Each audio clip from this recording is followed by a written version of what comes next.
আরও ২৫০০ কোটি টাকার সহায়তা পেল ইসলামী ব্যাংক। ব্যবস্থাপনা কর্তৃপক্ষই চালাবে কার্যক্রম। গ্রাহকের আস্থা ফেরানোই অগ্রাধিকার জানালেন নতুন চেয়ারম্যান। ইসলামিক ব্যাংকের সার্ভিস যাতে চালু থাকে এবং সঠিক থাকে, নির্বিঘ্ন থাকে, এটা কিন্তু সেন্ট্রাল ব্যাংক হিসাবে সবারই দায়িত্ব। তথ্য উপদেষ্টা ডাক্তার জাহিদের সঙ্গে দিল্লি বিমানবন্দরে অসৌজন্যমূলক আচরণ, ভারতের রাষ্ট্রীয় সফর বাতিল করে ফিরলেন দেশে। ট্রাফিক ব্যবস্থাপনার আধুনিকায়নে তৃতীয় দফায় প্রধানমন্ত্রীর সভা, যানজট নিরসন ও নগর পরিবহন ব্যবস্থার উন্নয়ন নিয়ে আলোচনা।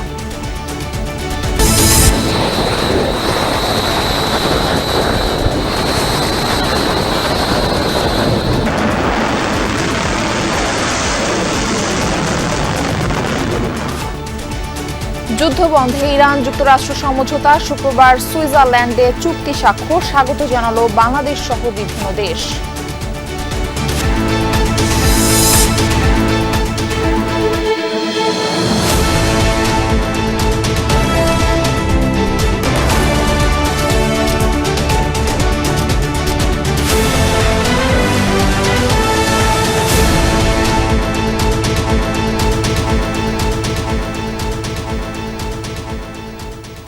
আমন্ত্রণ দুপুরের বাংলাদেশে, আপনাদের সঙ্গে থাকছি আমি মারফি রহমান। এতক্ষণ শিরোনাম দেখছিলেন।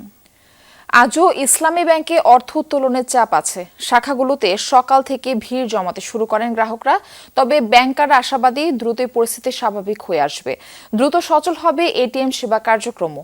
এদিকে তারল্য সংকট কাটিয়ে উঠতে আজ আরও ২৫০০ কোটি টাকা ধার দিয়েছে বাংলাদেশ ব্যাংক। এ নিয়ে দুদিনে ৫০০০ কোটি টাকা সহায়তা পেল ইসলামী ব্যাংক। খুরশিদ আলমকে চেয়ারম্যান নিয়োগ করা হলে ঈদের পর থেকে অস্থিরতা শুরু হয়। নিয়োগের বিরোধিতা করে টানা কর্মসূচি পালন করে আসছিল আন্দোলনকারীরা।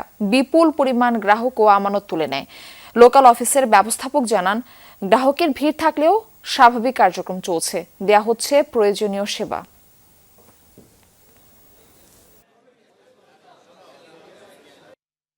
কিছুটা উজ্জ্বল তো বেড়েছে আমাদের শাখায়ও, এবং যে একটা অনাকাঙ্ক্ষিত প্যানিক যেটা তৈরি হয়েছে গ্রাহকদের ভিতরে, আমরা ব্যাপকভাবে চেষ্টা করছি তাদেরকে বোঝানোর। এরপরও কিছু প্যানিক তো দূর হয়নি তখন পর্যন্ত, যে উইথড্রয়ালের পরিমাণটা সারা দেশে বেড়েছে। এবং আমরা যেহেতু ফিডিং ব্রাঞ্চ, আমাদের কাছে বিভিন্ন শাখা থেকেই ব্যাপক ক্যাশের চাপ ছিল, এবং আমরাও চেষ্টা করছি তাদের সবাইকে সরবরাহ করার জন্য। আপনারা বাই দিস টাইম জেনেছেন সেন্ট্রাল ব্যাংকও আমাদেরকে ব্যাপকভাবে সাপোর্ট দিচ্ছেন। ইসলামী ব্যাংকের ব্যবস্থাপনা কর্তৃপক্ষই ব্যাংকটি চালাবে, দেয়া হবে প্রয়োজনীয় নীতি সহায়তা, আমানতকারীদের স্বার্থই প্রাধান্য পাবে। এসব কথা জানিয়েছেন ইসলামী ব্যাংকে নিয়োগ পাওয়া কেন্দ্রীয় ব্যাংকের নির্বাহী পরিচালক জহির হোসেন। চেয়ারম্যানের দায়িত্ব পালন করছেন। এই তথ্য জানিয়ে তিনি বলেন, আস্থা ফিরিয়ে আনতে কাজ চলবে। গ্রাহকদের আর পিছনে ফিরে তাকাতে হবে না, স্বাভাবিক লেনদেন করতে পারবে। কোনো বিষয়ে অনিয়ম পেলে তদন্ত করা হবে। গতরাতে ইসলামী ব্যাংক বাংলাদেশের পরিচালনা পর্ষদ ভেঙে দেয় বাংলাদেশ ব্যাংক। এরপর কেন্দ্রীয় ব্যাংকের নির্বাহী পরিচালক মোহাম্মদ জহির হোসেনকে বিশেষ দায়িত্ব দেওয়া হয়। তিনি পর্ষদের যাবতীয় ক্ষমতা প্রয়োগ করতে পারবেন। প্রথম কার্যদিবসেই তিনি কথা বলেন সাংবাদিকদের সাথে। ভারপ্রাপ্ত ম্যানেজিং ডিরেক্টর আছেন, ওনারাই কিন্তু আসলে ব্যাংক চালাবেন। আমরা শুধু বোর্ডের কাজ কি, আমরা শুধু নীতি প্রিন্সিপাল সহায়তা দিব, আর বাকি কাজগুলো কিন্তু ম্যানেজমেন্টকে করতে হবে। এই ইসলামিক ব্যাংকের সার্ভিস যাতে চালু থাকে এবং সঠিক থাকে, নির্বিঘ্ন থাকে, এটা কিন্তু সেন্ট্রাল ব্যাংক হিসাবে সবারই দায়িত্ব। অবিলম্বে সৎ, দক্ষ এবং পেশাদার ব্যক্তিদের সমন্বয়ে ইসলামী ব্যাংকের পরিচালনা পর্ষদ গঠনের দাবি জানিয়েছেন আন্দোলনকারীরা। আতঙ্কিত হয়ে অর্থ উত্তোলন না করারও অনুরোধ জানিয়েছেন। ৭ দফা দাবি আদায়ে আগামীকাল গভর্নর বরাবর স্মারকলিপি প্রদানের কর্মসূচি ঘোষণা করেছেন নেতারা। ইসলামী ব্যাংকের অবৈধ চেয়ারম্যান জনাব খুরশেদ আলমের পদত্যাগ ও সাবেক ব্যবস্থাপনা পরিচালক ওমর ফারুক খানকে পুনর্বহাল। কিন্তু বাংলাদেশ ব্যাংক তা না করে পরিচালনা বোর্ড ভেঙে দিয়ে এক ব্যক্তির হাতে পুরো ক্ষমতা তুলে দিয়েছে। বাংলাদেশ ব্যাংককে ধন্যবাদ জানাচ্ছি যে তারা ইসলামী ব্যাংকের লেনদেন সচল রাখার জন্য কিছুটা ফান্ড ইসলামী ব্যাংকে সরবরাহ করেছে। ইসলামী ব্যাংকে চলমান সংকট নিরসনে নেওয়া পদক্ষেপ সম্পর্কে আমরা আরো বিস্তারিত তথ্য জানবো সহকর্মী আলমগীর হোসেনের কাছ থেকে। আলমগীর, দায়িত্ব পাওয়া কেন্দ্রীয় ব্যাংকের নির্বাহী পরিচালক ইসলামী ব্যাংকের চেয়ারম্যান আর কি বলেন এবং বিভিন্ন পদক্ষেপ নেওয়ার কথা তো আমরা শুনছিলাম, তো এই বিষয়ে গ্রাহকদের মাঝে কোনো প্রভাব ফেলেছে কিনা? মারফি,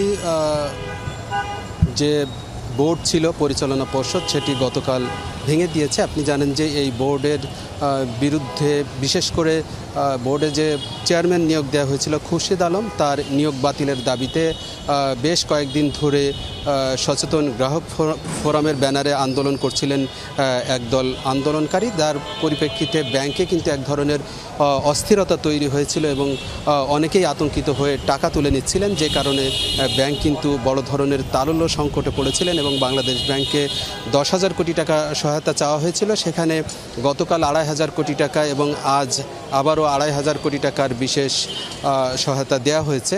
তো এই অস্থিরতার পরিপ্রেক্ষিতে বাংলাদেশ ব্যাংক আসলে গতকাল বোর্ড ভেঙে দিয়ে আসলে একজনকে নিয়োগ দেওয়া হয়। বাংলাদেশ ব্যাংকের নির্বাহী পরিচালক জহির হোসেন, তিনি ইসলামী ব্যাংকে আজ এসেছিলেন। তিনি এসে আমাদেরকে বলেছেন যে তিনি আসলে স্বল্প সময়ের জন্য এই ব্যাংকে নিয়োগ পেয়েছেন।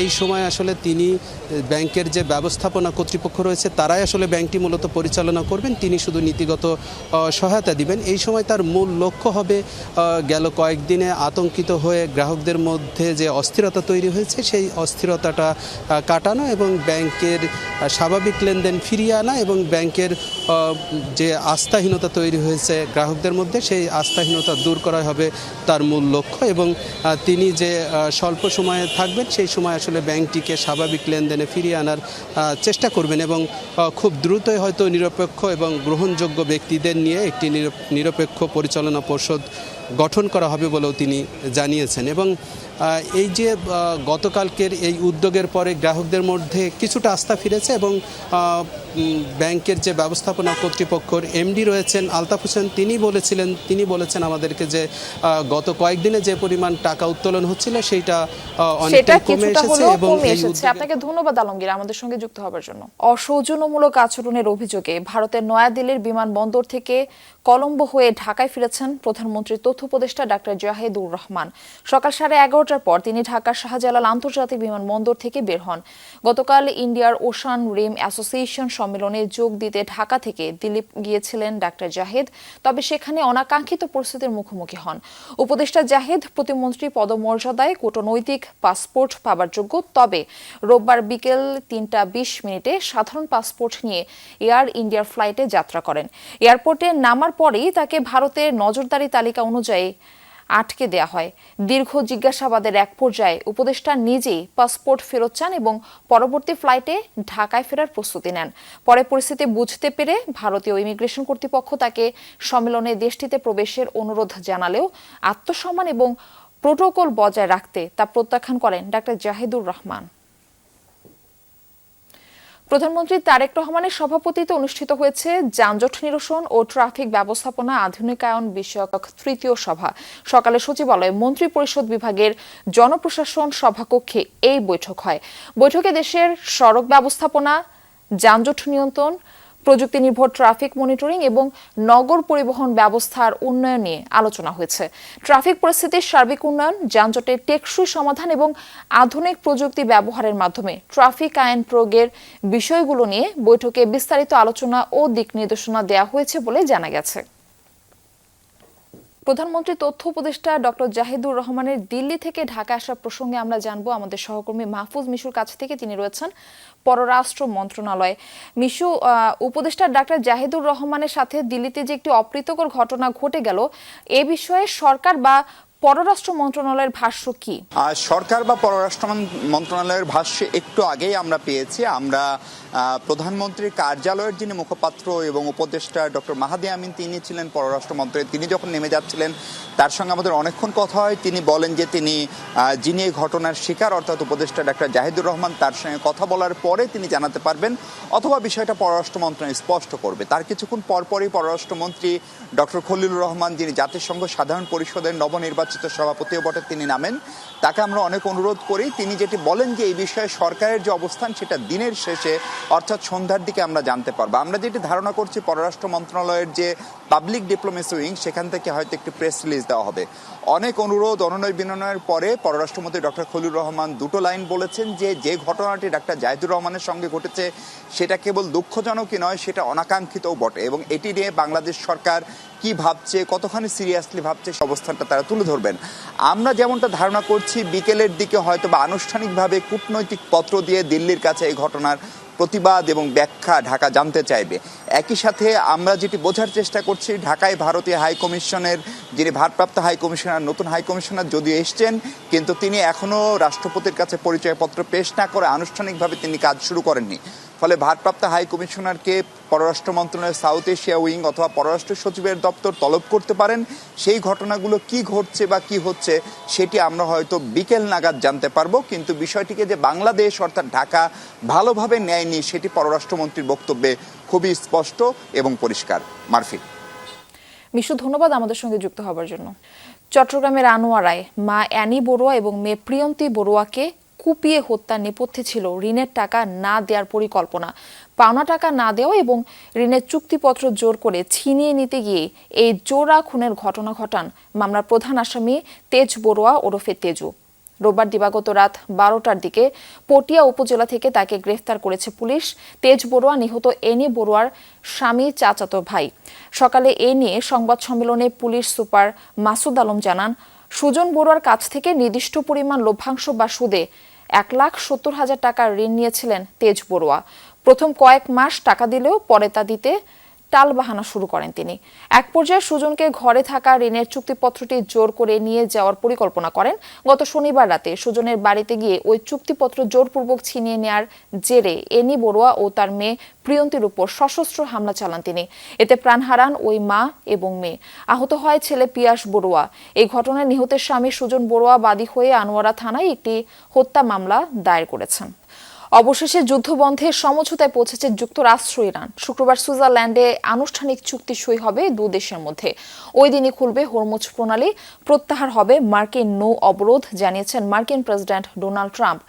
সমঝোতা দলিলে কি কি রয়েছে প্রকাশ করেনি কোনো পক্ষই, তবে 14 দফা স্মারকের কথা জানিয়েছে ইরানের রাষ্ট্রীয় গণমাধ্যম, যার মধ্যে রয়েছে ইরানের জব্দ সম্পদ মুক্তের মতো তেহরানের বহুল আলোচিত দাবিগুলো। প্রথম ধাপ কার্যকর হলে পরবর্তী 60 দিনের মধ্যে আলোচনা হবে চূড়ান্ত চুক্তির লক্ষ্য। দীর্ঘদিনের শঙ্কা, অবিশ্বাস, অনাস্থা আর দর কষাকষির পর অবশেষে সমঝোতা। সংঘাত বন্ধে রাজি যুক্তরাষ্ট্র, ইরান। কি কি আছে প্রথম ধাপের চুক্তিতে আনুষ্ঠানিকভাবে নিশ্চিত করেনি কোনো পক্ষ, তবে সংশ্লিষ্টদের বিভিন্ন পোস্ট থেকে ইঙ্গিত মিলেছে খসড়া চুক্তির বিষয়ে। এক্স বার্তায় পাকিস্তানের প্রধানমন্ত্রী শেহবাজ শরীফ জানিয়েছেন, লেবানন সহ সব ফ্রন্টে বন্ধ হবে সামরিক অভিযান। ট্রুথ সোশ্যালে দেয়া পোস্টে মার্কিন প্রেসিডেন্ট ডোনাল্ড ট্রাম্প জানিয়েছেন, সমঝোতা হয়ে গেছে, খুলতে যাচ্ছে হরমুজ প্রণালী। পরে আরেক পোস্টে ট্রাম্প জানিয়েছেন, শুক্রবার চুক্তি স্বাক্ষরের সাথে সাথেই খুলবে প্রণালী, শুরু হবে তেল সরবরাহ। অঞ্চলটি ঘিরে মার্কিন নৌ অবরোধ তুলে নেওয়ার কথাও জানান তিনি। ইরানের রাষ্ট্রীয় বার্তা সংস্থা মেহের নিউজ জানিয়েছে 14 দফা সমঝোতা স্মারকের কথা, যাতে বলা হয়েছে 30 দিনের মধ্যে নৌ অবরোধ প্রত্যাহার করবে যুক্তরাষ্ট্র। ইরানের আশপাশ থেকে অতিরিক্ত সামরিক উপস্থিতি কমবে। একই সঙ্গে হরমুজ প্রণালী পুনরায় চালুর পথ সুগম করা হবে। আরও বলা হয়েছে, পরবর্তী ধাপের 60 দিনের আলোচনাকালে ইরানের জব্দ থাকা সম্পদ মুক্ত করা হবে। ইরানের অভ্যন্তরীণ ইস্যুতে নাক গলাবে না, এমন অঙ্গীকার করেছে যুক্তরাষ্ট্র। ইরানের গণমাধ্যমের তথ্য অনুযায়ী খসড়ায় আরও বলা হয়েছে, ভবিষ্যৎ আলোচনায় সর্বোচ্চ গুরুত্ব পাবে ইরানের পারমাণবিক কর্মসূচি তথা সমৃদ্ধ ইউরেনিয়ামের ভবিষ্যৎ, নিষেধাজ্ঞা শিথিল এবং অর্থনৈতিক পুনর্গঠন ইস্যু।